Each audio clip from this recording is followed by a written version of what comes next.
শীর্ষস্থানীয় উলামায়ে কেরাম ইতিমধ্যে আপনাদের সামনে কোরআন এবং হাদিসের আলোকে বর্তমান সময়ের সময় উপযোগী ভবিষ্যৎ জিন্দেগীর করণীয় সম্পর্কে বিস্তারিত আলোচনা করেছেন। আগামীকাল ইনশাআল্লাহ এই সম্মেলন চলবে। দেশ বিদেশের বুজুর্গানে দ্বীন উলামায়ে কেরাম, আপনি আমার সকলের ভবিষ্যৎ জিন্দেগীর করণীয় সম্পর্কে বিস্তারিত কর্মসূচি দেবেন, আলোচনা করবেন। আজকের এই ঐতিহাসিক সম্মেলন দেশের শীর্ষস্থানীয় উলামায়ে কেরাম সকলেই এখানে আগমন করবেন। যারা ইন্তজাম করেছেন তারা আমার মতো একজন নালায়েককেও যোগাযোগ করেছেন। আমি ওই সমস্ত বুজুর্গানে দ্বীনের তালিকায় আমার নামটা উঠাইবার জন্য আমি এখানে আগমন করেছি। কোরআন এবং হাদিস থেকে আলোচনা অনেক শুনছেন, আরো শুনবেন। বিক্ষিপ্ত এলোমেলো কয়েকটি কথা আপনাদের সামনে আরজ করতে চাই। 1909 সনে এই মাদ্রাসা প্রতিষ্ঠা হয়েছে। তখন দেশটা ছিল ইংরেজের দখলে। আপনারা যারা আমার সামনে বসেছেন আপনারা সবাই জিন্দা তো?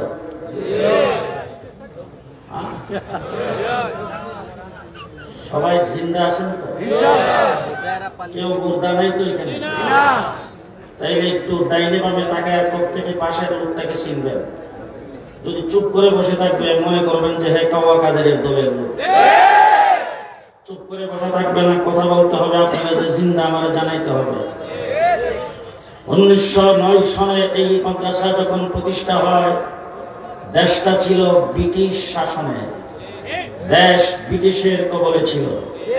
এই দেশ 800 বছর পর্যন্ত মুসলমান শাসন করেছে। 800 বছর মুসলমান শাসনের পরে এই দেশের ক্ষমতা ব্রিটিশ তথা ইংরেজ দখল করে নিয়েছে। পৃথিবীর মানচিত্রে ইতিহাস তালাশ করলে দেখা যায় আরেকটি দেশ স্পেন, পর্তুগাল। এই দেশও 800 বছর পর্যন্ত মুসলমান শাসন করেছিলেন। 800 বছর মুসলমান শাসনের পরে স্পেনের ক্ষমতাও ইংরেজ দখল করেছে।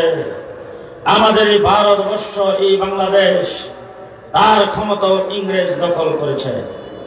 কিন্তু সংক্ষিপ্ত আকারে আমি আপনাদের সামনে বলতে চাই, একই সরকার ইংরেজ যে আমাদের দেশ দখল করেছেন, যাদের সূর্য অস্ত যেত না, গোটা পৃথিবীর আমেরিকার থেকে এশিয়া পর্যন্ত যারা শাসন করেছে, এমন একটি শক্তিধর রাষ্ট্র, শক্তিধর ইংরেজ আমাদের দেশও দখল করেছেন, স্পেনও দখল করেছেন।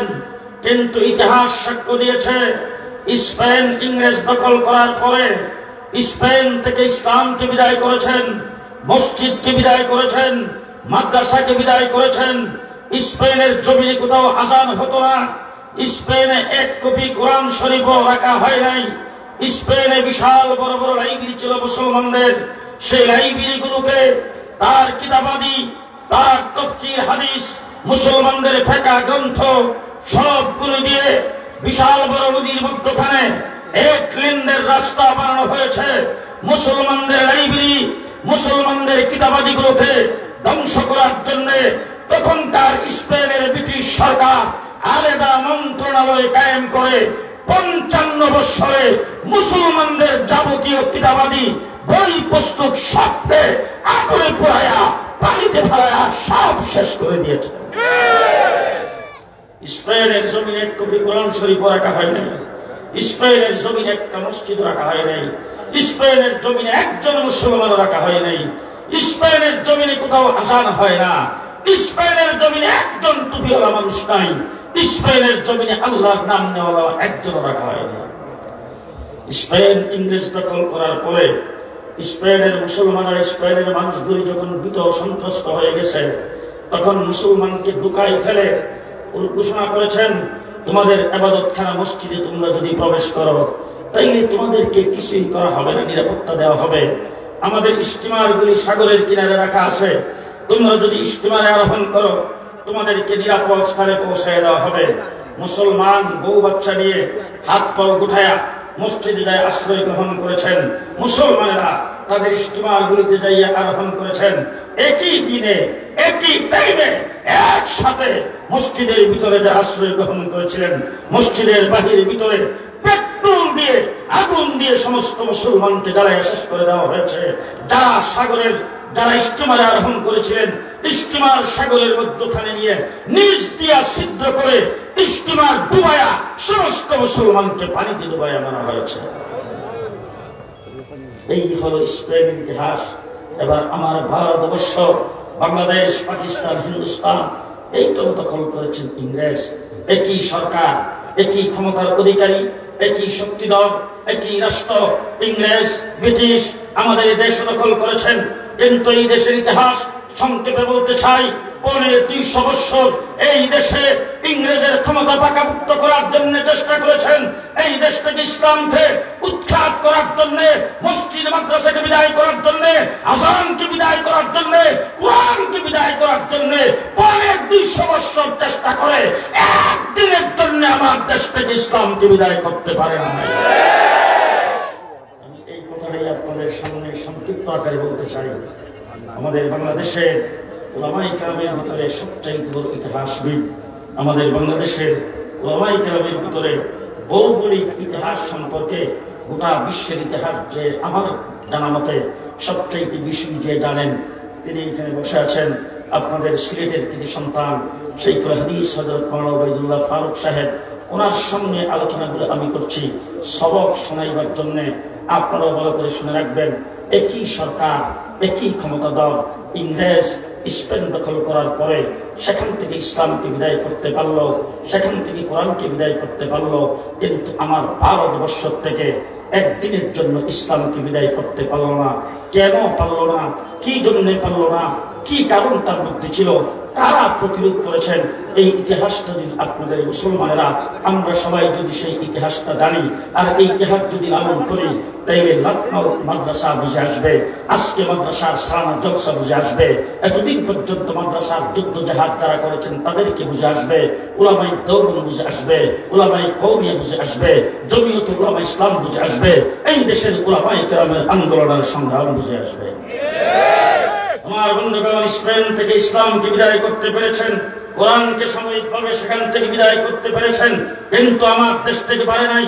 এইটা এই দেশের কোন লিডারের বদৌলতে নয়, এটা এই দেশের কোন নেতার অবদান নয়, এই দেশের কোন রাজনৈতিক দলের অবদান নয়। আমার দেশে যখন ইংরেজ দখল করেছে, ইংরেজের ক্ষমতা যখন পাকাপোক্ত করে ফেলেছেন, ইংরেজ যখন এই দেশে মসজিদগুলোকে ভাঙতে শুরু করেছেন, মাদ্রাসা ভাঙতে শুরু করেছেন, তখন এই দেশের বড় বড় লিডার ছিল, নেতা ছিল, রাজনৈতিক বড় বড় দল ছিল, বড় বড় দলের সভাপতি ছিল, সেক্রেটারি ছিল। কোন একজন বড় দলের নেতা, কোন একজন লিডার ইংরেজের বিরুদ্ধে একটা টু শব্দ করার সাহস পাই নাই, ইংরেজের বিরুদ্ধে বুক টান করে দাঁড়াইবার সাহস পাই নাই। সর্বপ্রথম ইংরেজের বিরুদ্ধে যদি হুঙ্কার দিয়ে থাকেন, সর্বপ্রথম ইংরেজের বিরুদ্ধে যদি যুদ্ধের ঘোষণা দিয়ে থাকেন, সর্বপ্রথম স্বাধীনতার জন্য মুসলমানদেরকে যদি যুদ্ধের আহ্বান জানিয়ে থাকেন, তিনি একজন মৌলবী শাহ আব্দুল আজিজ মুহাদ্দিস দেহলভী রাহমাতুল্লাহ।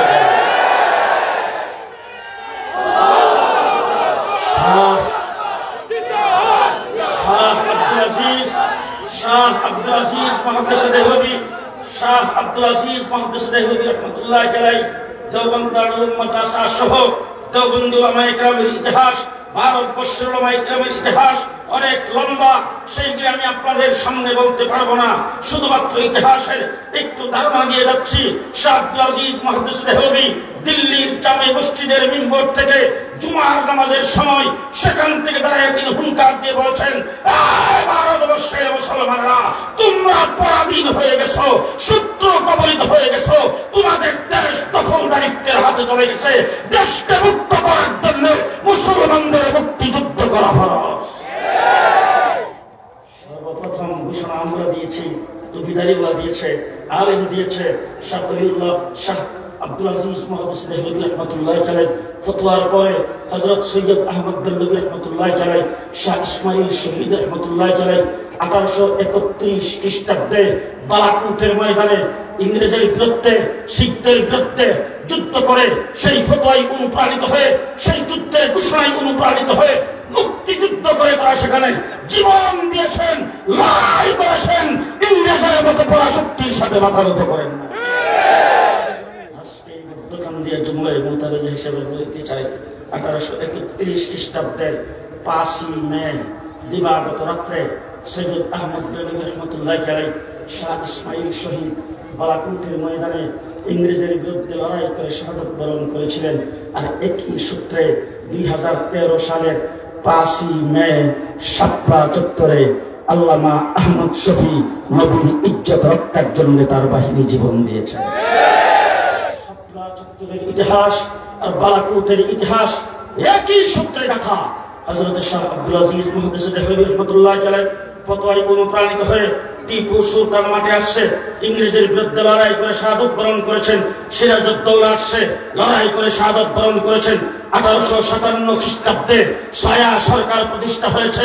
আজকে যারা এখানে মাদ্রাসাওয়ালারা, যারা তালিবে ইলম উলামায়ে কেরামকে সম্বোধন করার মতো সেই সাহস আমার নাই, তালিবে ইলমদেরকে সম্বোধন করে বলতে চাই, যারা কওমি মাদ্রাসায় লেখাপড়া করো, যারা দেওবন্দি মাদ্রাসায় লেখাপড়া করো, ভালো করে জেনে রাখো, হযরত সৈয়দুত তায়েফা হাজী আমদাদুল্লাহ মহাজের মুক্তি খানকার পীর ছিলেন। কিন্তু ইংরেজের বিরুদ্ধে ভারতবর্ষে ছায়া সরকার গঠিত হয়েছিল, সেই সরকারের প্রেসিডেন্ট ছিলেন হাজী আমদাদুল্লাহ মহাজের মুক্তি রহমতুল্লাহ আলাইহি। হাজী আমদাদুল্লাহ মহাজের মুক্তি রহমতুল্লাহ আলাইহি প্রেসিডেন্ট, তার সুযোগ্য শাগির্দ হুজ্জাতুল ইসলাম দেওবন্দ দারুল উলুম মাদ্রাসা যিনি আনার তলায় প্রতিষ্ঠা করেছেন, তিনি শামিলির যুদ্ধের সেনাপতি ছিলেন। শামিলির যুদ্ধ হয়েছে 1857 খ্রিস্টাব্দে। সেই যুদ্ধে মুসলমান সাময়িক পরাজয় বরণ করেছেন, হাফেজ জামিন শহীদ শাহাদাত বরণ করেছেন। এরপরে 14,000 আলেমকে একদিনে ফাঁসির কাস্টে ঝোলানো হয়েছে। ঢাকার ভিক্টোরিয়া পার্কের এমন কোনো গাছ ছিল না যেই গাছের দ্বারাই আলেমদেরকে মাসের পর মাস সেখানে ঝুলাইয়া মারার পরে সুটকি করা না হয়েছে। সেই জায়গা থেকে শুরু করে দিল্লি পর্যন্ত রাস্তার দুই ধারে এমন কোনো গাছ ছিল না যেখানে আলেমদের ফাঁসির কাস্টে ঝোলানো না হয়েছে। তারপরও আলেমরা মাতানত করেন নাই। হযরত কাসিম নানতুবী রাহমাতুল্লাহ আলাইহি, রশিদ আহমদ গঙ্গোহী রাহমাতুল্লাহ আলাইহি এইভাবে আলেম ওলামায়ে কেরামকে খতম করে দেওয়ার পরে তারা যেই কয়জন বেঁচে ছিলেন, ইংরেজকে এই দেশ থেকে তাড়াইতে হবে, ইংরেজের বিরুদ্ধে আন্দোলন সংগ্রাম করতে হবে, দেশকে মুক্ত করতে হবে এবং এই দেশে যারা মুসলমান 800 বছর পর্যন্ত যেখানে মুসলমান শাসন করেছে, হাজার হাজার মাদ্রাসা যেখানে ছিল, দ্বীনের সমস্ত বারকাত যেখানে ছিল, সেই জায়গাকে ইসলামের হাতে রাখতে হবে। ইসলাম শূন্য করা যাবে না, মুসলমানদের মুসলমানিত্বকে টিকা রাখতে হবে। সেই ধ্যান ধারণা নিয়ে দেওবন্দের আনার গাছের নিচে সর্বপ্রথম কাসিম নানতুবী রাহমাতুল্লাহ আলাইহি মাদ্রাসা প্রতিষ্ঠা করেছেন। সেই মাদ্রাসার একজন উস্তাদ নিয়োগ হয়েছে, সেই উস্তাদের নাম হলো মোল্লা মাহমুদ। একজন ছাত্র সেখানে পড়তে আসছেন, সেই ছাত্রর নাম হলো মাহমুদ হাসান দেওবন্দি রাহমাতুল্লাহ আলাইহি। সেই ছাত্র আলিফ বা তাসা ওই আনার গাছের নিচে বসে সবক নিয়েছেন। কালক্রমে তিনি হয়েছেন শাইখুল আলম, শাইখুল আরবি ওয়াল আজম, শাইখুল হিন্দ মাহমুদ হাসান দেওবন্দি রাহমাতুল্লাহ আলাইহি। আজকে পরিষ্কার ভাষায় বলতে চাই, স্বাধীনতার ইতিহাস তোমরা আমাদেরকে ভুলে দিচ্ছ। স্কুল কলেজ ইউনিভার্সিটির ছাত্রদেরকে স্বাধীনতার ইতিহাস যেটা পড়ানো হচ্ছে সম্পূর্ণ ভুল, মিথ্যা, বানোয়া, তার মধ্যে কোনো সন্দেহ নেই। আজকে স্বাধীনতার ইতিহাস যদি আমাদেরকে জানাইতে চাও, বাংলার মানুষকে যদি স্বাধীনতার ইতিহাস শিখাইতে চাও, বাংলার মুসলমানদেরকে যদি স্বাধীনতার ইতিহাস শিখাইতে চাও, পরিষ্কার ভাষায় বলে গেলাম, শাইখুল হিন্দের রেশমি রুমাল আন্দোলন বাদ দিয়ে স্বাধীনতার ইতিহাস হতে পারে না। আজকে পরিষ্কার ভাষায় বলছি, শাইখুল হিন্দ মাহমুদ হাসান দেওবন্দি রাহমাতুল্লাহ আলাইহি তিনি যদি রেশমি রুমাল আন্দোলন না করতেন, দেশ ইংরেজ থেকে আজাদ হতো না, এই দেশ পাকিস্তান হতো না, হিন্দুস্তান হতো না। শাইখুল হিন্দ মাহমুদ হাসান দেওবন্দি এক জাত লোক তৈরি করে গেছেন, যেই লোকগুলিকে স্মরণ করে, যাদের কিতাব পড়ে, যাদের লেখনী পড়ে, তাদের দ্বীনি কার্যক্রম স্মরণ করে, তাদের কথা বলে কিয়ামত পর্যন্ত দিন এই পৃথিবীতে টিকে থাকবে। আজকে তাদের আলিয়াওয়ালারা গোটা পৃথিবীতে দ্বীনের কার্যক্রম, সহি কার্যক্রম চালিয়ে যাচ্ছে। মাহমুদ হাসান দেওবন্দি মালখার জেলখানার ভিতর থেকে বের হয়েছে। তিনি অত্যন্ত শহীদ সাহেবে ফ্রাস, ওনাকে যাইয়ে কয়েকজন সাগরে কয়েকজন মুজিবুল মুতাল্লিকিন যাইয়া ধরে বলতেছে, হুজুর আপনি তো এখন শহীদ হয়ে গেছেন, জীবনটা ইংরেজের বিরুদ্ধে লড়াই করে কাটিয়েছেন, মালটার জেলখানার ভিতর থেকে বের হয়েছেন, হুজুর আপনাকে একটা কথা বলতে চাই, আপনি এখন সমস্ত কার্যক্রম বাদ দিয়ে কিছু তাসনিফ করে যান, কিছু বই পুস্তক লিখে যান, যেই বই পুস্তকগুলি ছাপা হয়ে মার্কেটে থাকলে সেইগুলি দেখে আপনাকে ভবিষ্যৎ প্রজন্ম স্মরণ করতে পারবে। উনি বলেন, কেন রে বাবা, আমার তো সব সাবজেক্টে লিখিত কিতাব আছে। তারা বলেন, হুজুর মার্কেটে কোথাও কোনো দোকানে আপনার লিখিত কোনো কিতাব পাওয়া যায় না, কোনো কিতাব তো আমাদের চোখে পড়ে না। তিনি বলছেন, তোমরা আমার কোন সাবজেক্টে কিতাব দেখতে চাও? আমি তো মুর্দা কিতাব লিখি নাই, আমি জিন্দা কিতাব লিখে গেছি। কোন সাবজেক্টে কিতাব দেখতে চাও? আমার যদি কোরআনে কারীমের তাফসীরের লাইনে তোমরা যদি আমার কিতাব দেখতে চাও, জাফর আহমদ উসমানী আর শিববুর আহমদ উসমানীকে দেখাও। তোমরা যদি আমার হাদিসের লাইনে কিতাব দেখতে চাও, তাইলে আনোয়ার শাহ কাশ্মীরকে দেখাও। আরে তোমরা যদি আমার যুদ্ধ জাহাদের লাইনে কিতাব দেখতে চাও, উবাইদুল্লাহ সিন্দিকে দেখাও। তোমরা যদি আমার সিয়াসি লাইনে কিতাব দেখতে চাও, কুতুবে আলম হুসাইন আহমদ মাদারীকে দেখাও। তোমরা যদি আমার তাসাউফের লাইনে কিতাব দেখতে চাও, হাকিমুল উম্মত আশরাফ আলী তানভী রাহমাতুল্লাহি আলাইহিকে দেখাও। তোমরা যদি আমার ইফতার লাইনে কিতাব দেখতে চাও, মুফতি কাফায়েতুল্লাহকে দেখাও। আর তোমরা যদি আমার দাওয়াত ও তাবলীগের লাইনে কিতাব দেখতে চাও, মাওলানা ইলিয়াস রাহমাতুল্লাহি আলাইহিকে দেখাও। আজকে গোটা বিশ্বে যেখানে যাবেন সেখানে মুহাম্মদুর রাসূলুল্লাহ সাল্লাল্লাহু আলাইহি ওয়াসাল্লাম যেই নীতি আদর্শ দিয়ে আল্লাহ পাক তাকে দুনিয়াতে প্রেরণ করেছেন খাতামুন নবিয়্যিন হিসাবে কিয়ামত পর্যন্ত আগত মানুষের জন্য যেই দিন রাসূলুল্লাহ সাল্লাল্লাহু আলাইহি ওয়াসাল্লাম উম্মতের জন্য রেখে গেছেন, সেই সহি দিনকে সহিভাবে সামান্যতম বাড়ায় না কমায় না, একদম রাসূল যেভাবে রেখে গেছেন সেইভাবে দিনকে রেখে যদি এই দিনের খেদমত করে ব্যক্তি বা কোনো গোষ্ঠী করে রাখে, সেই গোষ্ঠীর নাম হলো উলামায়ে দেওবন্দের জামাত। মাহমুদ হাসান দেওবন্দি রাহমাতুল্লাহি আলাইহি দুনিয়া থেকে চলে গেছেন, এক জাক লোক তৈরি করে গেছেন। আজকে তোমরা আমাদেরকে স্বাধীনতার ইতিহাস শোনাইবা। পরিষ্কার ভাষায় বলে যাচ্ছি, হুসাইন আহমদ মাদানী রাহমাতুল্লাহি আলাইহি বক্তব্য রাখবেন। করাচিতে 144 ধারা জারি করেছেন ইংরেজ সরকার। হুসাইন আহমদ মাদানীকে বক্তব্য রাখতে দেওয়া হবে না ঘোষণা করছেন। আজকের এই সমাবেশ যিনি পরিচালনা করবেন, যিনি সভাপতিত্ব করবেন, দেখা মাত্র তাকে গুলি করা হবে। হুসাইন আহমদ মাদানী হাজার হাজার লক্ষ লক্ষ মানুষকে ফাঁক করে তিনি লাফ দিয়ে যে স্টেজে উঠছেন, উঠে তারপরে সদরিয়ার বোতাম টান দিয়ে খুলে বুক টান করে দাঁড়িয়ে বলছেন, আমি এই সমাবেশের সভাপতি, আমি পরিচালক। 144 ধারা 144 অপেক্ষা করে 144কে ফাঁকি দিয়ে হযরত হুসাইন আহমদ মাদানী সেখানে বক্তব্য রেখেছেন। হাজার হাজার লক্ষ লক্ষ মানুষের সামনে আজকে স্বাধীনতার ইতিহাস আলোচনা করবা, স্বাধীনতার ইতিহাস বাংলার মুসলমানদেরকে শোনাইবা। হুসাইন আহমদ মাদানী সেই করাচির বক্তব্যকে বাদ দিয়া স্বাধীনতার ইতিহাস আলোচনা হবে না। হুসাইন আহমদ মাদানী লাহোরের কোর্টে দাঁড়ায়া ইংরেজ বিচারকের বিরুদ্ধে বক্তব্য দিয়েছেন, সেই বক্তব্যকে বাদ দিয়া স্বাধীনতার ইতিহাস আলোচনা হবে না। আমার জাফর আহমদ উসমানী, শিববুর আহমদ উসমানী পূর্ব পাকিস্তানের পশ্চিম পাকিস্তানের পতাকা উত্তোলন করেছেন, সেই ইতিহাস বাদ দিয়ে স্বাধীনতার ইতিহাস আলোচনা হবে না। আজকে পরিষ্কার বিষয় বলতে চাই, দেশটা ইংরেজ এই দেশ থেকে চলে গেছেন লাঠি ডান্ডার আঘাতে। এই দেশের আলিম ওলামায়ে কেরাম ইংরেজের বিরুদ্ধে মাথা নত করে নাই, তাদের রক্ত চক্ষুকে ভয় পায় নাই, জীবন দিয়েছেন। তারপরে দ্বীন ইসলামকে ধরে রেখেছেন, তাদের বিরুদ্ধে লড়াই করেছেন। লড়াই করতে করতে 1947 সনে এই দেশ থেকে ইংরেজ বিতাড়িত হবে। দেশটা দুই ভাগে দ্বিজাতি তত্ত্বের ভিত্তিতে দেশটা স্বাধীন হয়েছে। আমি আপনাদের কাছ থেকে এখন কিছু কথা শুনবো। দেশ যখন স্বাধীন হয়েছে, একটার নাম হিন্দুস্তান, আর একটার নাম হলো পাকিস্তান। এখন বলেন তো দেখি, আমরা কোন ভাগে ছিলাম?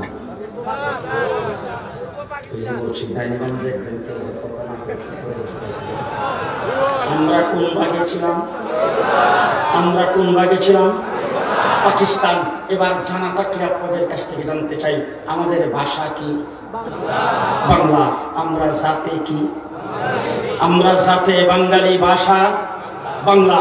এবার আসেন হিন্দুস্তানের পশ্চিমবঙ্গ, কলিকাতা, সেটার ভাষাও বাংলা, তারাও জাতে বাঙালি। এই জন্যই বলেছিল এপার বাংলা ওপার বাংলা, বর্ডারের দরকার কি? তাই কলিকাতার তারাও বাঙালি, আমরাও বাঙালি, তাদের ভাষাও বাংলা, আমাদের ভাষাও বাংলা।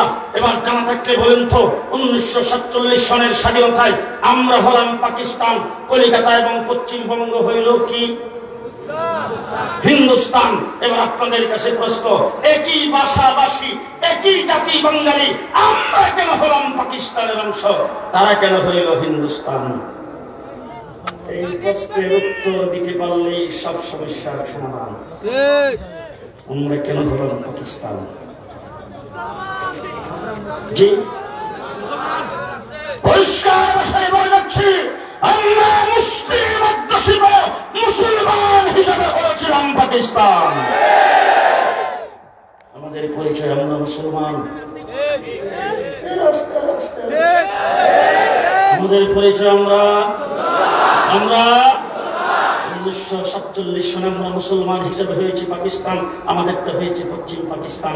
এবার পূর্ব পাকিস্তান, পশ্চিম পাকিস্তানের আমাদের সাথে বৈষম্যমূলক আচরণ করেছেন শিক্ষার ক্ষেত্রে, চাকরির ক্ষেত্রে।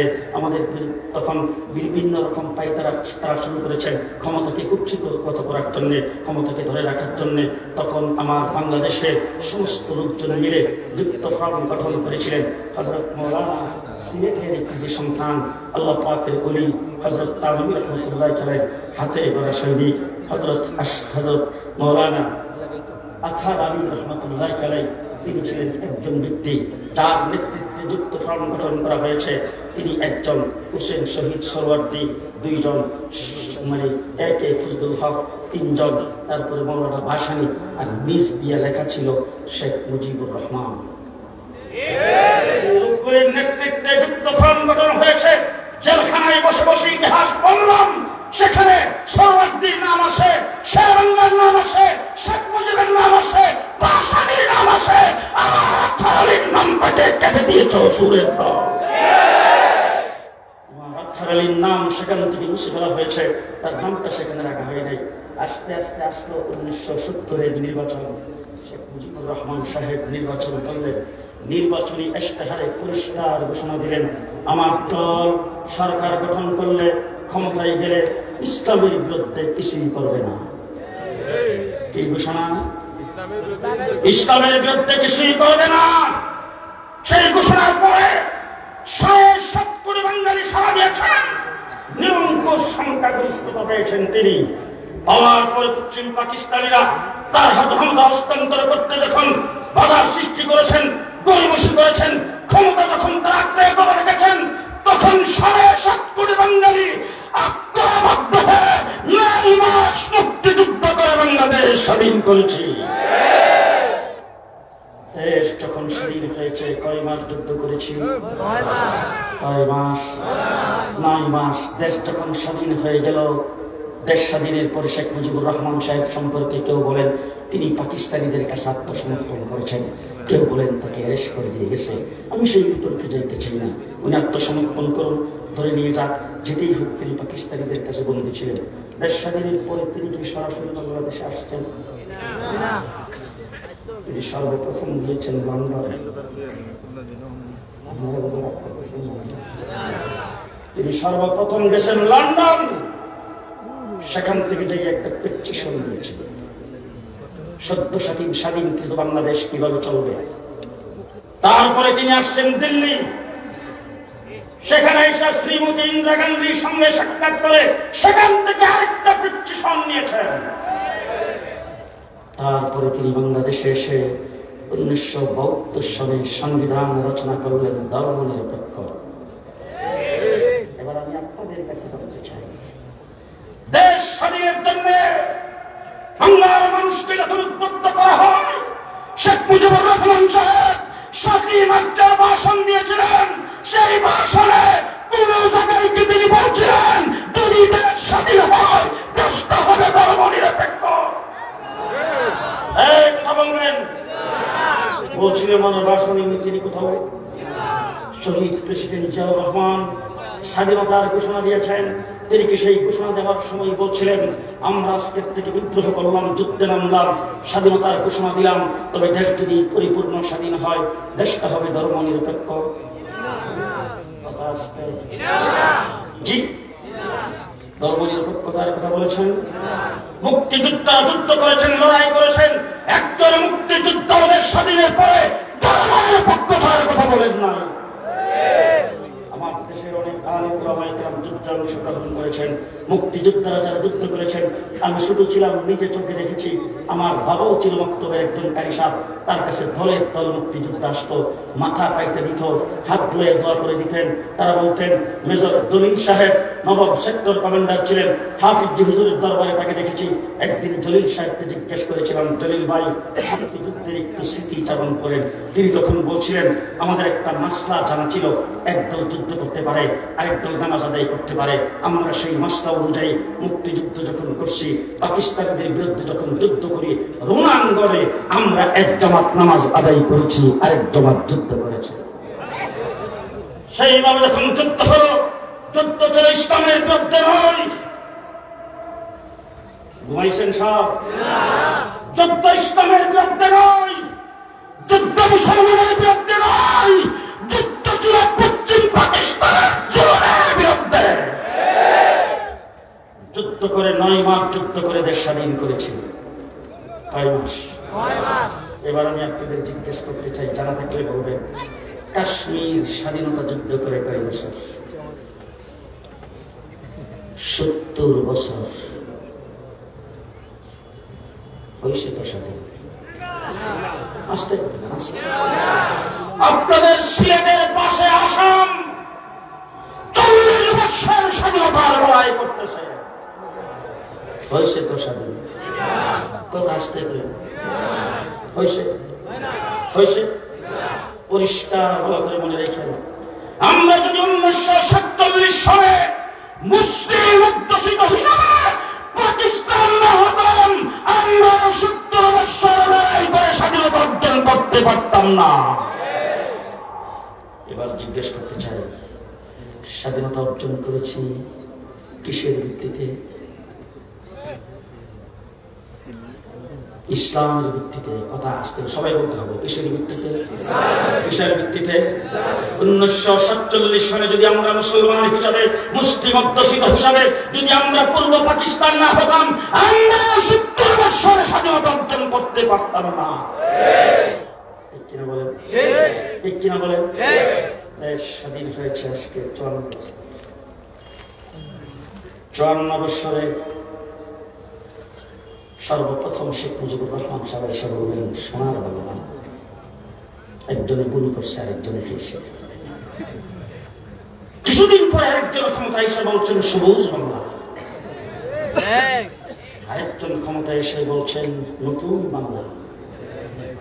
ব্রিটিশ প্রধানমন্ত্রী হাসিনা ক্ষমতায় এসে বললেন মডার্ন বাংলাদেশ। কিছুদিন পরে বললেন আধুনিক বাংলাদেশ, তারপরে বললেন ডিজিটাল বাংলাদেশ। পদ্মা সেতু উদ্বোধনের সময় তিনি বললেন স্মার্ট বাংলাদেশ। কি বাংলাদেশ? কাঁচা মরিচের কেজি 1200 টাকা, স্মার্ট বাংলাদেশ। সাথে একটা শব্দ বলেছেন ভিশন 41। ভিশন 41 2041। জেলখানার ভিতরে চিন্তা ভাবনায় খুব কাহিল হয়ে গেলাম, 2041 পর্যন্ত যদি ক্ষমতায় থাকে অবস্থাটা কি হবে?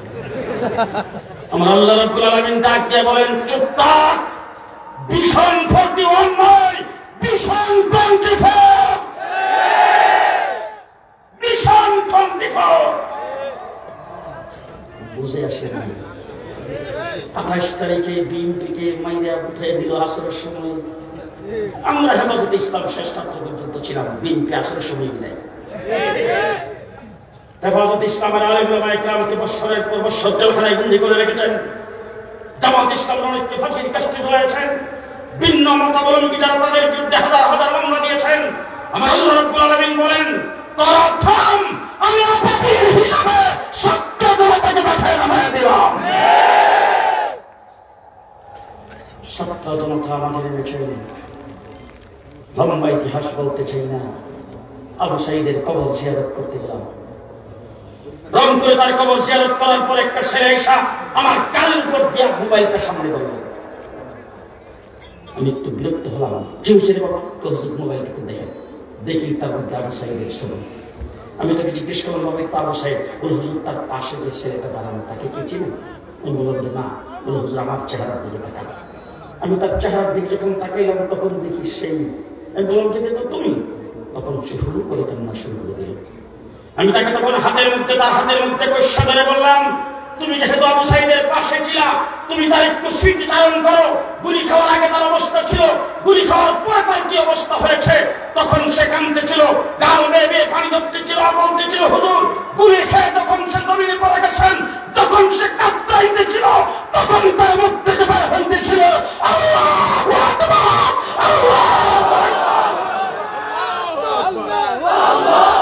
আল্লাহু আকবারের ধ্বনি দিয়ে এই দেশের জন্য রক্ত দিয়ে প্রেসিস হাসিনাকে যারা বিদায় করেছেন, জুলাই আগস্টের আন্দোলনে আমার কওমি মাদ্রাসার 84 জন ছাত্র জীবন দিয়েছে। যেই বিপ্লব বাংলাদেশে সংগঠিত হয়েছে, আজকে জনসমুদ্রে ঘোষণা করে গেলাম এবার বাংলাদেশ হবে ইসলামের বাংলাদেশ। হাত তুলে দেখা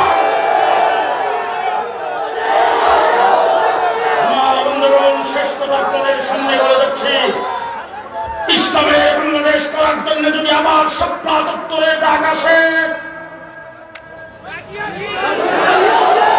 ইসলামের বাংলাদেশ করার জন্য যদি আবার মাঠে নামতে হয়, ইসলামের বাংলাদেশ করার জন্য যদি জমিয়ত উলামা ইসলামের নেতৃত্বে আবার যদি যুদ্ধে নামতে হয়, হাত তুলে দেখা।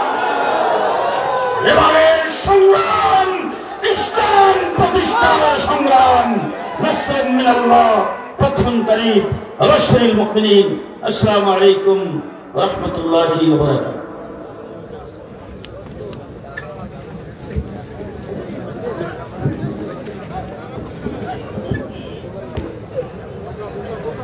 দারুস সালাম মাদ্রাসার মুহতারাম ফাজিলবৃন্দ, আপনারা চলে আসুন। এখনই আপনাদের পাগড়ি প্রদান করা হবে। পাগড়ি প্রদান আউজন পরিবেশনা করবেন আলামাদি হুজুর দাওয়াত বারকাতুহুল আলিয়া। ওরে ওটা লাগা 2% কাটা দি লাগা না ওর টাকা দিয়া বুড়ার কাঠর ফটোকপি আর আগে সব একজন মাস্টার সাহেব আর কেউ ভাইলে উল্টা দেওয়া করে দিবা। বাবা ভাই আমার সাথে তো কেবল আমার লাগা আচ্ছা কেবল দাও। আসসালামু আলাইকুম ওয়া রাহমাতুল্লাহ।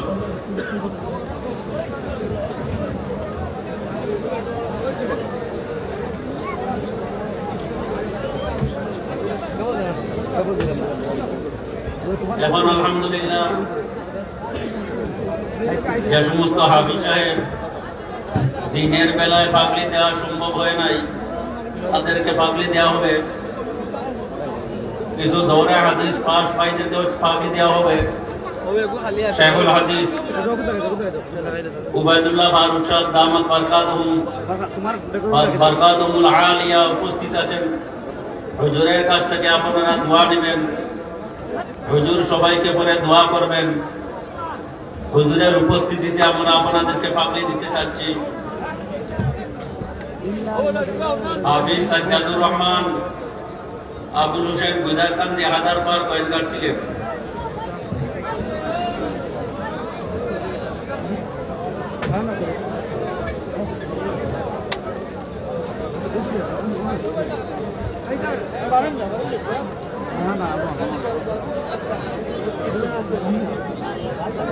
হাফিজ হবিব আহমদ পিতা মৃত সিকন্দর আলী উপরকুটাওয়ালা লখনৌ গোয়েন্দার ছিলেন।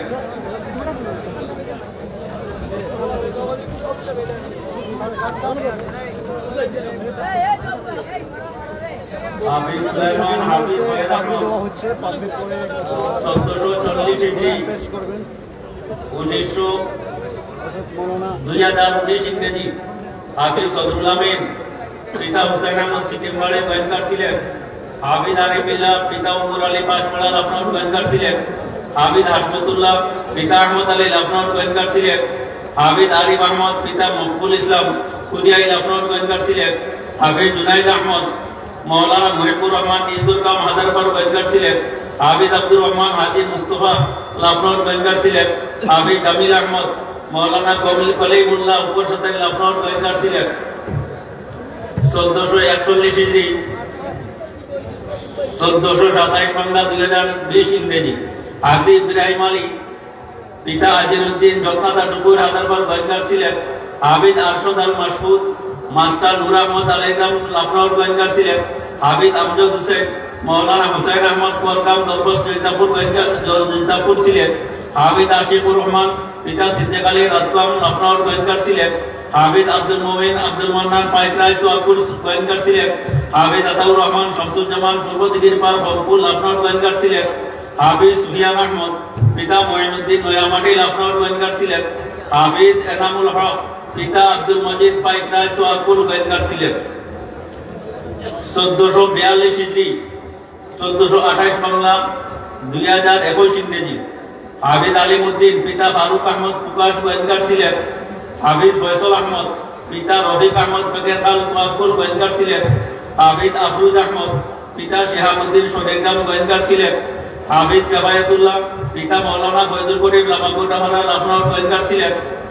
হাফিজ জাহিদ আহমদ চৌধুরী পিতা নজমুল ইসলাম ফাতিপুর লখনউ গোয়েন্দার সিলেট। হাফিজ সোহেবুর রহমান পিতা হাফিজ কিবরিয়া লখনউ গোয়েন্দার সিলেট।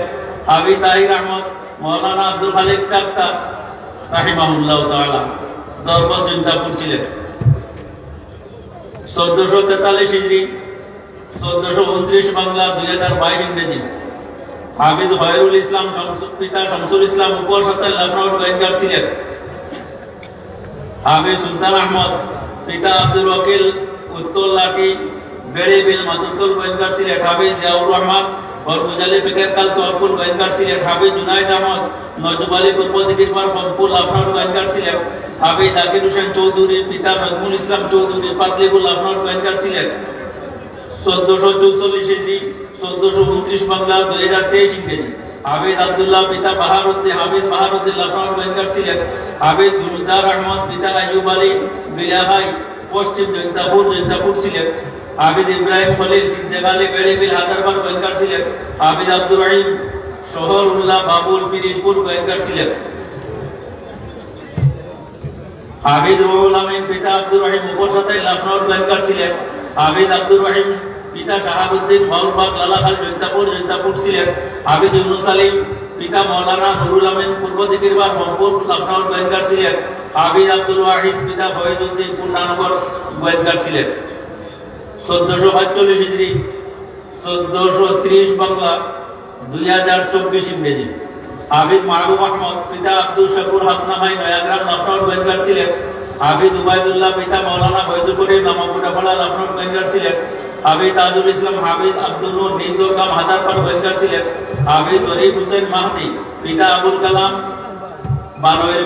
বানাইরবাগ শিবাবাজার খানাইঘাট সিলেট। হাফিজ নুরুজ্জামান পিতা শামসুদ্দিন লামাদুক্কা লখনউ গোয়েন্দার সিলেট। হাফিজ গৌসর আহমদ পিতা নাজির মিয়া আলমনগর জাফলং চা বাগান গোয়েন্দার সিলেট। হাফিজ আলবাব হোসেন পিতা মৌলানা আলী আহমদ নয়াগ্রাম উত্তর ফাগরবাড়ি লখনউ গোয়েন্দার সিলেট। হাফিজ আতিকুর রহমান পিতা হাফিজ মঈনুদ্দিন লখনউ উত্তর লখনউ গোয়েন্দার সিলেট। হাফিজ আব্দুল্লাহ মামুন পিতা সালিকুর রহমান পাঁচপাড়া জুলাই লখনউ গোয়েন্দার সিলেট। 1446 হিজরি 1431 বাংলা 2025 ইংরেজি। হাফিজ শাহরিয়ার আহমদ পিতা আব্দুর রহমান উপরকুটকা রওয়ালা লখনউ গোয়েন্দার সিলেট। হাফিজ রহমান আহমদ হুবেল পিতা আব্দুল মনির গুরকচি গোয়েন্দার সিলেট। হাফিজ মতিউর রহমান পিতা মৌলানা বিলাল উদ্দিন লখনউ উত্তর লখনউ গোয়েন্দার সিলেট। হাফিজ সাইদুর রহমান পিতা হাফিজ মুঈনুদ্দিন লখনউ উত্তর লখনউ গোয়েন্দার সিলেট। হাফিজ ঈসা মিয়া পিতা মৌলানা নুরুল আমিন পূর্ব দিঘির পার ভরপুর লখনউ গোয়েন্দার সিলেট। হাফিজ শাকিল আহমদ পিতা মৃত শাহিদুর রহমান উপর সাতাই লখনউ গোয়েন্দার সিলেট। হাফিজ আব্দুল্লাহ আল মাসউদ পিতা ইলিয়াস উদ্দিন বামনগ্রাম লখনউ গোয়েন্দার সিলেট। হাফিজ ফজলে রব্বি পিতা হাফিজ মৌলানা জয়নাল আবেদিন নয়াগ্রাম উত্তর ফাগরবাড়ি লখনউ গোয়েন্দার সিলেট। হাফিজ হাবিবুল বাশার পিতা সুনামউদ্দিন সুনাম বাদেশ্বর মাদুরগড় গোয়েন্দার সিলেট। হাফিজ শফিউর রহমান হাদি পিতা মাওলানা জহিরুদ্দিন গোপাল হায়দ্রাবাদ গোয়েন্দার ছিলেন। হাফিজ তামিমউদ্দিন আজহার পিতা মজিরউদ্দিন নিয়াই ডৌবাড়ি গোয়েন্দার ছিলেন। হাফিজ সোহাইব আহমদ পিতা হাফিজ সিরাজউদ্দিন নয়ামাটি লখনৌ গোয়েন্দার ছিলেন। হাফিজ বজলুর রহমান পিতা মাওলানা বিলালউদ্দিন লখনৌ উত্তর লখনৌ গোয়েন্দার ছিলেন। হাফিজ তসনিম হাসান শাকি পিতা মাওলানা আব্দুর রাজ্জাক পূর্ব দিকের ফাটাই লখনৌ গোয়েন্দার ছিলেন। হাফিজ সাইদুর রহমান পিতা কুদরতুল্লাহ গোয়েন্দার ছিলেন। ও পর্যন্ত হিফজত ফাকলি দেওয়া শেষ। শুধু নিবন্ধিত ফাজিল যারা এরা আমরা ফাকলি দিছি, আমরা আরো অনেক আসলাম অনিবন্ধিত যারা এরা আমরা দিছি না। এখন ফাকলি দেওয়ার জামিয়া থেকে দাওরায়ে হাদিস সমাজকে ফাজিলদের তালিকা 1414 হিজরি 1385 বাংলা 1979 ইংরেজি। আপনারা টুকুন মরহুম হযরত মাওলানা নুরউদ্দিন পিতা মুন্সি আবরু মিয়া পাঁচপাড়া পরবল্লী লখনৌ গোয়েন্দার ছিলেন। মরহুম হযরত মাওলানা মর্তুজা আহমদ পিতা আলহাজ আব্দুর রহিম লখনৌ গোয়েন্দার ছিলেন। মাওলানা হাবিবুর রহমান পিতা মশরফ আলী পূর্ব দিকের লখনৌ গোয়েন্দার ছিলেন। মরহুম মাওলানা আব্দুল নূর সিফাতুল্লাহ জাদুগার গোয়েন্দার ছিলেন। মরহুম হযরত মাওলানা আব্দুল সালাম পিতা আব্দুল সামাদ হাইদর মাতুরতল গোয়েন্দার ছিলেন। যারা মারা গেছেন তারা প্রতিনিধি প্রেমিকা 1401 হিজরি 1386 বাংলা 1980 ইংরেজি। মরহুম হযরত মাওলানা কুদরতুল্লাহ পিতা আলহাজ ফাতির আলী যত্নাতা টুকুর হাদারপাড় গোয়েন্দার ছিলেন। 1402 হিজরি 1387 বাংলা 1981 ইংরেজি। মরহুম হযরত মাওলানা তজম্মুল আলী পিতা সুনাবর আলী গুরকচি গোয়েন্দার ছিলেন। মাওলানা আব্দুর রহিম পিতা আরজদ আলী পূর্ব তারফান মাতুরতল গোয়েন্দার ছিলেন। মাওলানা মুসলিউদ্দিন পিতা আব্দুল মজিদ জুরমহল লখনৌ গোয়েন্দার ছিলেন। হযরত মাওলানা আহমদ আলী পিতা আব্দুর রহমান মর্দাদপুর লখনৌ গোয়েন্দার ছিলেন। 1403 হিজরি।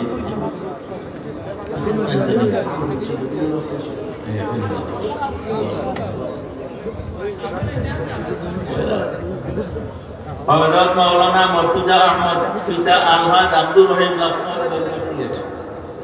একবার ডাকছি 1403 হিজরি 1388 বাংলা 1992 ইংরেজি। হযরত মাওলানা মরহুম শামসুল হক পিতা ফুরসত আলী লখনৌ গোয়েন্দার ছিলেন। মাওলানা নুরউদ্দিন পিতা হাসান আলী বড়মুশা হাদারপাড় গোয়েন্দার ছিলেন। 1460 হিজরি 1989 বাংলা 1983 ইংরেজি। মরহুম হযরত মাওলানা আব্দুল মালিক পিতা আব্দুর রশিদ উপর সাতাই লখনৌ গোয়েন্দার ছিলেন। মাওলানা আব্দুর রহমান আলহাজ আব্দুল্লাহ উপর কুটাপাড়া লখনৌ গোয়েন্দার ছিলেন। মাওলানা নুরুল হক পিতা ইব্রাহিম আলী আত্তালুক সীমাবাজার কানাইঘাট থানা ছিলেন। মাওলানা আব্দুল নূর পিতা আব্দুল মজিদ আমবাড়ি মাতুরতল গোয়েন্দার ছিলেন। মরহুম মাওলানা মুজিবুর রহমান পিতা মনোহর আলী মর্দাদপুর লখনৌ গোয়েন্দার ছিলেন। মাওলানা আজিজুর রহমান পিতা মজমদি মিয়া লাগু মাতুরতল গোয়েন্দার ছিলেন।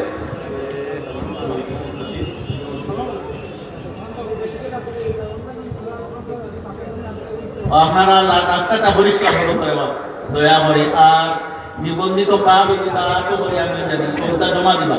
নিবন্ধিত কাজ ছাড়া কিন্তু আমরা ফেরত দিতাম নাই। এতে ও মাদ্রাসারও ফাজিল এখানে দেওয়া যেত নাই। ও মাদ্রাসার শিক্ষক যদি নয় তবু আমরা এই কানুনের খিলাফ করতাম নাই। 1405 হিজরি 1390 বাংলা 1984 ইংরেজি। হযরত মাওলানা আলাউদ্দিন পিতা আরজদ আলী পূর্ব দিকের রংপুর লখনৌ গোয়েন্দার ছিলেন। হযরত মাওলানা সাহাবউদ্দিন পিতা মাহমুদ আলী লাকি তোয়াকুল গোয়েন্দার ছিলেন। হযরত মাওলানা আব্দুল নূর পিতা আব্দুল ওয়াহিদ হুলতুল সুকাম তোয়াকুল গোয়েন্দার ছিলেন। হযরত মাওলানা আব্দুর রব পিতা হাফিজ আব্দুর রাজ্জাক হুলতুল সুকাম তোয়াকুল গোয়েন্দার ছিলেন। 1406 হিজরি 1391 বাংলা 1985 ইংরেজি। মৌলানা শামসুল হক পিতা আব্দুল আজিজ গোরখজি গোয়েন্দার ছিলেন। মৌলানা তাহির আলী পিতা মহিবুল্লাহ লক্ষ্মীনগর গোয়েন্দার ছিলেন। 1407 হিজরি 1392 বাংলা 1986 ইংরেজি। মৌলানা নুরুল ইসলাম পিতা কারি আব্দুল ওয়াহাব ফেনাইকুনা হরিগ্রাম মাতুরতল গোয়েন্দার ছিলেন। আমরা বর্তমান মুফতি সাহেব। মৌলানা এহসানুল্লাহ পিতা রজব আলী প্রকাশ গোয়েন্দার ছিলেন। মৌলানা আব্দুল্লাহ পিতা আলহাজ ওলিউর রহমান পাঁচপাড়া জুলাই লখনৌ গোয়েন্দার ছিলেন। মৌলানা আব্দুর রহিম পিতা হুসাইন মিয়া বীরজল আনসারপুর কল্যাণী বাজার খানাইকার ছিলেন। ও তার নিবন্ধন করিয়াও মারা গেছেন। 2 দিন আগে নিবন্ধন হচ্ছেন, 2 দিন পরে মারা গেছেন। আল্লাহ জন্নতুল ফিরদৌস নসিব করুন। মৌলানা নিজামুদ্দিন পিতা ইমামউদ্দিন মলেশ্বর ডৌবাড়ি গোয়েন্দার ছিলেন। 1408 হিজরি 1393 বাংলা 1987 ইংরেজি। মৌলানা ইব্রাহিম আলী পিতা সুনাফর আলী লাকি তোয়াপুর গোয়েন্দার ছিলেন। মৌলানা আলাউদ্দিন পিতা তৈয়ব আলী কেন্দ্রাপাড় ডৌবাড়ি গোয়েন্দার ছিলেন। মৌলানা ফখরুল ইসলাম পিতা আলহাজ ইয়াসিন আলী উপর গুটাপাড়া লখনৌ গোয়েন্দার ছিলেন। এসব বয়স্ক মেসা মহল, এটা বহুত বয়সাল মানুষ। মৌলানা আমিনুল হক পিতা ইসরাইল আলী নয়াপাড়া তোয়াপুর গোয়েন্দার ছিলেন। 1409 হিজরি 1394 বাংলা 1988 ইংরেজি। মৌলানা আসদ্দার আলী পিতা শরাফত আলী কামারগ্রাম তোয়াপুর গোয়েন্দার ছিলেন। মৌলানা সাহাদউদ্দিন পিতা মুন্সি তৈয়ব আলী সদরগ্রাম গোয়েন্দার ছিলেন। মৌলানা নুরুল ইসলাম পিতা হরমুজ আলী লেমগুড়া গোয়েন্দার ছিলেন। মৌলানা মুসা মিয়া পিতা হাকিম আলী লেমগুড়া গোয়েন্দার ছিলেন। মৌলানা শামসুল হক পিতা মুকররম আলী গোরখজি গোয়েন্দার ছিলেন। মৌলানা তাজুল ইসলাম পিতা ওলিউল্লাহ করগ্রাম দরবস মেন্তাপুর ছিলেন। মৌলানা নুরুদ্দিন পিতা জনাবত আলী বোতা বরবাগ কান্দি মেন্তাপুর ছিলেন। 1410 হিজরি 1395 বাংলা 1989 ইংরেজি। মৌলানা মুবশির আলী পিতা মুদারিস আলী বলরাম তোয়াপুর গোয়েন্দার ছিলেন। মৌলানা জামাল উদ্দিন পিতা আব্দুল বারি হাতিরপাড়া গোয়েন্দার ছিলেন। মরহুম মৌলানা নুরুদ্দিন পিতা সুনাফর আলী পাঁচপাড়া চিল্লা লখনৌ গোয়েন্দার ছিলেন। মৌলানা নুরুল হক পিতা তৈয়ব আলী পাঁচপাড়া মহিবপুর লখনৌ গোয়েন্দার ছিলেন। মৌলানা আব্বাস উদ্দিন পিতা মুর্শেদ আলী জাতুগ্রাম গোয়েন্দার ছিলেন। মৌলানা মুঈনুদ্দিন পিতা আসগর আলী পাতনি হাদারপাড় গোয়েন্দার ছিলেন। 1411 হিজরি 1396 বাংলা 1990 ইংরেজি। হযরত মৌলানা আজমতুল্লাহ পিতা আমানুল্লাহ মর্যাদপুর লখনৌ গোয়েন্দার ছিলেন। হযরত মৌলানা আইয়ুবুর রহমান পিতা শামসুল হক বড়বুশা হাদারপাড় গোয়েন্দার ছিলেন। হযরত মৌলানা আলাউদ্দিন পিতা সিদ্দিক আলী রাজনগর মাতুরতল গোয়েন্দার ছিলেন। মৌলানা ফারুক আহমদ পিতা সাইদ আলী সত্রপুর গাছপাড়ি কানাইঘাট ছিলেন। 1412 হিজরি 1397 বাংলা 1991 ইংরেজি। মৌলানা ফয়জুল ইসলাম পিতা রিয়াসত আলী দিগারাইল জৈন্তাপুর ছিলেন। মৌলানা ফারুক আহমদ পিতা সিকন্দর আলী উপর গুটাপাড়া লখনৌ গোয়েন্দার ছিলেন। মৌলানা হারিস উদ্দিন পিতা এবাদুর রহমান গুজারকান্দি হাদারপাড় গোয়েন্দার ছিলেন। মৌলানা শফিকুর রহমান পিতা সৈয়দ আলী আহারকান্দি মাতুরতল গোয়েন্দার ছিলেন। মৌলানা আব্দুর রহমান এবাদ পিতা হাজি বরকতুল্লাহ পূর্ব দিগিরপাড় কমপুর লখনৌ গোয়েন্দার ছিলেন। মৌলানা রহিমউদ্দিন পিতা কলিমুল্লাহ পাঁচপাড়া মহিবপুর লখনৌ গোয়েন্দার ছিলেন। হাফিজ মৌলানা হারিস উদ্দিন পিতা সদর আলী বারহাল বাস লখনৌ গোয়েন্দার ছিলেন। মরহুম মৌলানা সৈফুল আলম পিতা সিকন্দর আলী জাতুগ্রাম গোয়েন্দার ছিলেন। মরহুম মৌলানা বশির উদ্দিন পিতা ফরমান আলী পিরিলপুর গোয়েন্দার ছিলেন। মৌলানা ইউনুস আলী পিতা ইনসান আলী পাঁচপাড়া চিল্লা লখনৌ গোয়েন্দার ছিলেন। মৌলানা মুজিবুর রহমান পিতা মরজুদ্দৌজা হোসেন ফরিদ লখনৌ গোয়েন্দার ছিলেন। মৌলানা মনির উদ্দিন পিতা আব্দুর রহমান বীরকুলি তোয়াপুর গোয়েন্দার ছিলেন। মরহুম মাওলানা আব্দুস সুবহান পিতা আব্দুর রহমান প্রকাশ গোয়েন্দার ছিলেন। 1413 হিজরি 1398 বাংলা 1992 ইংরেজি। মৌলানা ফজলুদ্দিন পিতা মুজফফর আলী উপর সাতাই লখনৌ গোয়েন্দার ছিলেন। মৌলানা আব্দুল নূর পিতা আব্দুল জব্বার কামাল বস্তি রনিভাই কোম্পানিগঞ্জ ছিলেন।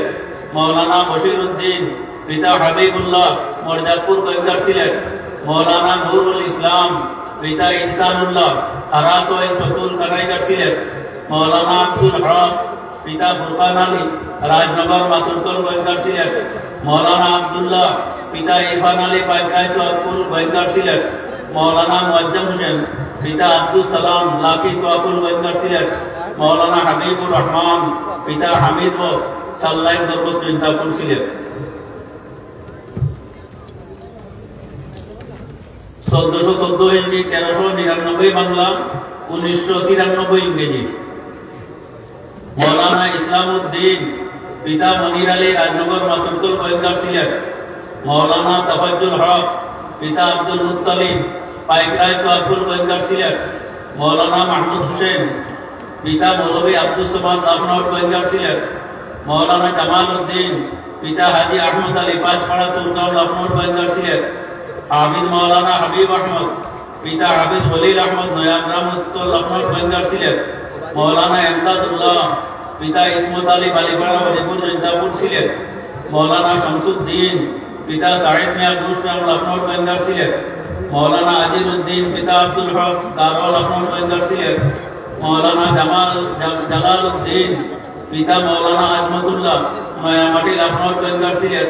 মৌলানা বদরুল ইসলাম পিতা মৌলানা রহমতুল্লাহ নয়ামাটি লখনৌ গোয়েন্দার ছিলেন। মৌলানা মহিবুর রহমান পিতা বৈদুর রহমান নিজ দরগা ভাতারপাড় গোয়েন্দার ছিলেন। মৌলানা ইলিয়াস আহমদ পিতা আব্দুল বারি নিজ দরগা ভাতারপাড় গোয়েন্দার ছিলেন। ও পর্যন্ত 1993 ইংরেজি পর্যন্ত দেওয়া হইল। ইনশাআল্লাহ আগামী কালকে 94 ইংরেজি থেকে পাগলি দেওয়া হইল। আর একটা পাগলি তার একান্ত জরুরত আর কারণে জায়গা নিয়ে হযরত মাওলানা ফারুক হুজুরে সংক্ষিপ্ত নসিহত করার পরে দোয়া করে বা এরপরে মুফতি সাহেব হুজুরের বয়ান হবে। দারুল উলুম করাচির প্রধান মুফতি হযরত মাওলানা মুফতি আব্দুল মান্নান সাহেব দামাত বরকাতুহুল আলিয়া হযরতের বয়ান হবে। উবাইদুল্লাহ ফারুক সাহেব হুজুরের সংক্ষিপ্ত নসিহত এবং দোয়ার পরেই